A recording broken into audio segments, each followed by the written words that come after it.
Hello tout le monde, c'est Crispy. Alors, aujourd'hui, on va parler d'une espèce encore que je n'arrive pas à fonder chez moi. Il s'agit de la Lasus emarginatus. Allez, c'est parti pour la vidéo. Alors, aujourd'hui, je vais vous parler des Lasus emarginatus. Alors, les Lasus emarginatus, moi, je sais pas comment c'est chez vous, mais moi, c'en est bourré. Partout où je vais, je vois de la Lasus emarginatus.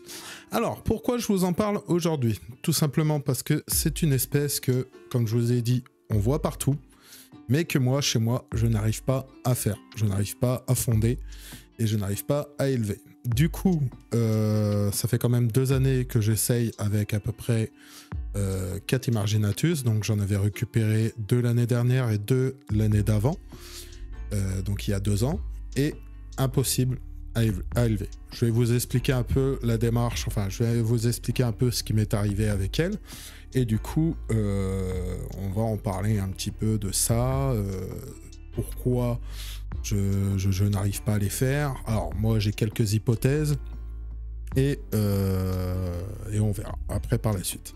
Alors, pour vous expliquer, donc il y a 2 ans, je venais de commencer la myrmécologie, et en contrepartie d'avoir mes essors qui étaient bon, du sud de la France, plus du sud de la France, j'ai voulu avoir une espèce de chez moi. Est tombé donc des essaimages aux alentours d'août-septembre, donc août, septembre, octobre à peu près.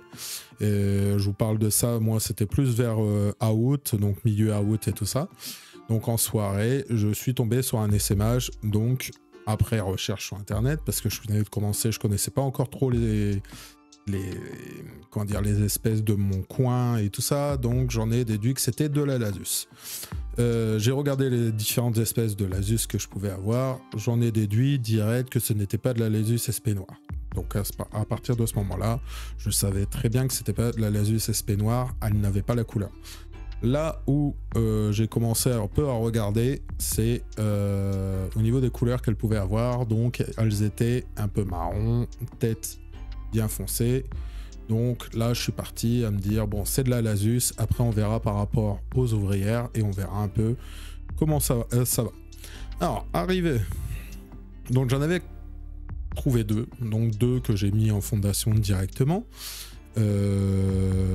Qu'ils ont commencé à... Enfin, une a commencé à pondre, même bien, même très bien. Et tout de suite, j'ai remarqué que c'était des emarginatus, donc à l'arrivée des premières ouvrières. La deuxième que j'avais trouvée, elle ne pondait pas du tout. Mais vraiment, vraiment pas du tout. Celle-ci est morte au bout d'1 mois que je l'avais, donc elle n'a jamais pondu, elle est morte directement.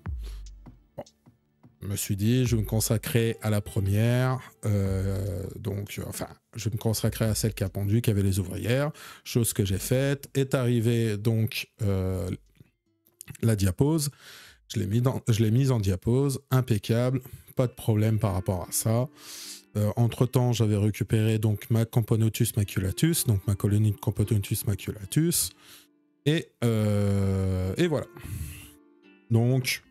essaimage, ma Camponotus maculatus qui arrive, sortie d'essaimage, je décide donc de les remettre à température ambiante.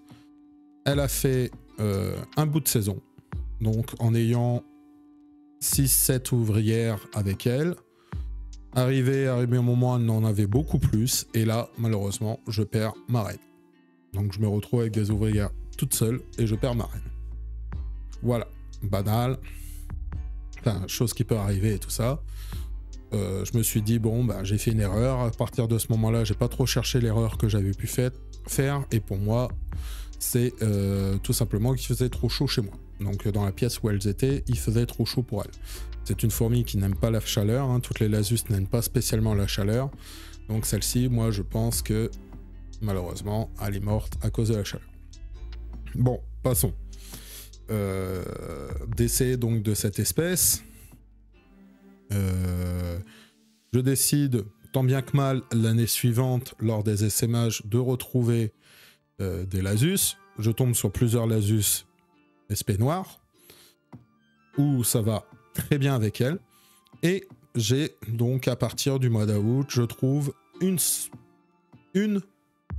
Emarginatus. Donc une petite Emarginatus, tranquillement, impeccable. Il n'y a pas de souci par rapport à ça. Hop, elle commence à le pondre. Elle pond très bien. Il n'y a pas de souci par rapport à ça. Elle a sa première ouvrière, sans aucun souci. Et passe au moment de la diapose. Au moment de la diapose, la seule ouvrière que je pouvais avoir chez elle, malheureusement, je la perds. Je la perds pendant la diapose. Elle s'est coincée entre le coton et le tube à essai. Et malheureusement, elle en est morte. À partir de ce moment-là, je me dis, bon, bah, c'est pas grave, elle a du couvain. Elle a du couvain avec elle. C'est pas un souci. Je vais très vite réavoir des ouvrières avec elle. Je la sors de diapose. Je la place où toutes mes fourmis sont actuellement. Donc, je vous parle donc de là, au mois de mars, quand je les ai sorties. Je la place tranquillement et tout. Elle repond très bien. Le couvain évolue très bien, donc arrive au moment du cocon, des cocons, oui, je dis bien. Donc arrive au moment des cocons, et là, au moment qu'elle arrivait, ou que ça arrivait au moment des cocons, je vois qu'elle commence à consommer les cocons, qu'elle consomme les ouvrières qu'il y a dedans, et qu'elle consomme aussi les larves qu'il y a dedans. Là, à partir de ce moment-là, je me dis, oh, il y a quelque chose qui va pas. Il y a quelque chose qui va pas et tout. Je regarde la réserve d'eau était bonne. Je me décide, je me dis comme ça le lendemain ou un truc comme ça, je vais la nourrir. C'était au moment que je nourrissais toutes mes fourmis, je vais la nourrir. Sauf que, malheureusement, je la retrouve encore morte. Je retrouve cette pauvre petite Lasius emarginatus morte encore une fois dans le tube à essai. Donc plus de couvain du tout parce qu'elle m'avait tout mangé. Et là, donc, je pense qu'elle a eu un manque de nutrition et elle n'a pu rien faire, quoi. J'ai pu rien faire par rapport à ça. Il aurait fallu que je la nourrisse peut-être le jour même, mais vu qu'elle s'était nourrie avec le couvain, elle en est morte quand même. Donc, je pense que là, malheureusement, c'était trop tard pour elle. C'était vraiment trop tard pour elle. Donc, espèce noire pour moi, espèce vraiment noire pour moi, espèce que je n'arrive pas à faire, pourtant j'en ai énormément, mais vraiment énormément chez moi, donc je les trouve chez moi sans aucun souci, donc au moment des essaimages je peux en trouver énormément, et malheureusement c'est une espèce que je n'arrive pas à faire.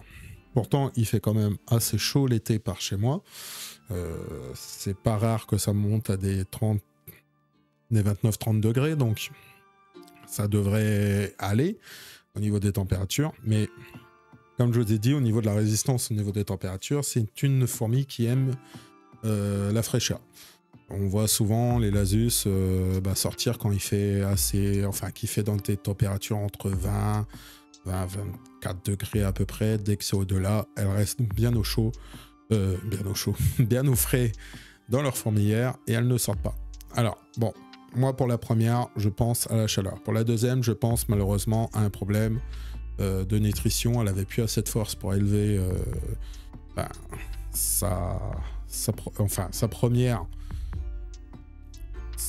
ses premières ouvrières, vu qu'elle n'en avait pas. Et malheureusement, je pense qu'à partir de ce moment-là, elle a eu un petit problème par rapport à ça. Donc, quoi penser de cela? Moi, ça va être... je vais être clair avec vous là-dessus. Actuellement, je ne pense pas, même au prochain essaimage, reprendre de Lasius emarginatus. Si j'en trouve une, elles sont assez reconnaissables par rapport aux autres Lasius. Si j'en trouve une, j'essaierai peut-être, mais ça m'a un peu refroidi de faire cette espèce. Donc Lasius emarginatus, d'autant plus, Lasius emarginatus, je ne suis plus trop pour les faire, d'autant qu'en plus mes Lasius SP noirs, je les ai élevés sans difficulté et elles vont très bien.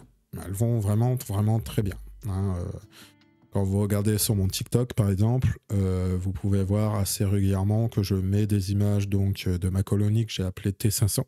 Donc, je suis en fait le nombre d'ouvrières et vous avez qu'à voir, ça va très bien. J'ai pas de mortalité, je n'ai que des naissances, j'ai un énorme couvain, voilà.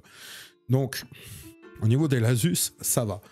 Mais là, au niveau de l'Asus emargenatus, malheureusement, ça ne va pas. Alors, actuellement, donc, je vous mets pas de photo, enfin, je vous mettrai pas de vidéo de cette espèce que j'ai là, parce que je ne suis pas sûr que ça soit une emargenatus. Les ouvrières n'ont pas encore pris leur coloris vraiment total, donc je peux pas être sûr que ça soit une emargenatus. Mais actuellement, donc, j'en ai une qui ressemble énormément, donc j'ai une jean qui ressemble énormément à une emargenatus, où j'ai eu les premières ouvrières donc de emargenatus. Enfin, ces premières ouvrières à elles. Je ne peux pas vous garantir pour l'instant que ça soit une emargenatus, je verrai par la suite, donc je préfère pas mettre d'image pour l'instant. Je vous en parlerai dans une vidéo prochainement quand j'en saurai un peu plus. Si c'est des emargenatus, eh ben, ça me donne encore une chance d'élever cette espèce. Si c'en est pas, donc c'en est une autre espèce de Lasus, on verra après qu'est-ce que ça peut être. Mais chose que je peux vous dire, c'est qu'elles sont bicolores. Donc les ouvrières sont bicolores et la jean est d'une couleur un peu brune au niveau du gastre et du thorax, et avec une tête un peu plus noire, vraiment. Voilà, c'est la chose que je peux vous donner. Si vous remontez au niveau des vidéos que j'ai faites de présentation de mes espèces endémiques, vous la verrez dedans. Vous verrez, c'est une espèce que j'ai eu très du mal à avoir un couvain.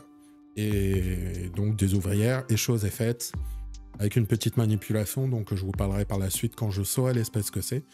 J'ai réussi à la faire pondre et à avoir ses premières ouvrières du coup. Donc si c'est une emargenatus, tant mieux pour moi. Si c'en est pas une, on cherchera l'espèce que ça peut être. J'ai une petite idée. Et on cherchera l'espèce donc que ça peut être. Voilà, c'est tout pour le moment. Donc au niveau des emargenatus, on verra par la suite si j'en refais, si j'en retrouve et que j'en refais. Et on verra si j'arrive au moins à les élever. Ou au moins déjà à les fonder et à les élever après par la suite. Voilà pour la Lasus emargenatus sur la chaîne. Vous en verrez pas pour l'instant, on verra après par la suite.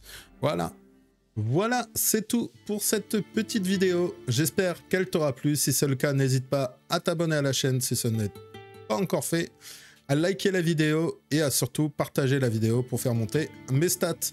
Ça me fera énormément plaisir. Je vous rappelle aussi qu'avec le code CrispyMermex10, vous pouvez avoir 10% de réduction sur votre panier chez Aestheticons. C'est toujours ça de prix. On se retrouve comme d'habitude le dimanche à 15 h pour une nouvelle vidéo fourmi. Je vous souhaite une bonne semaine. Je vous dis à dimanche. Ciao tout le monde!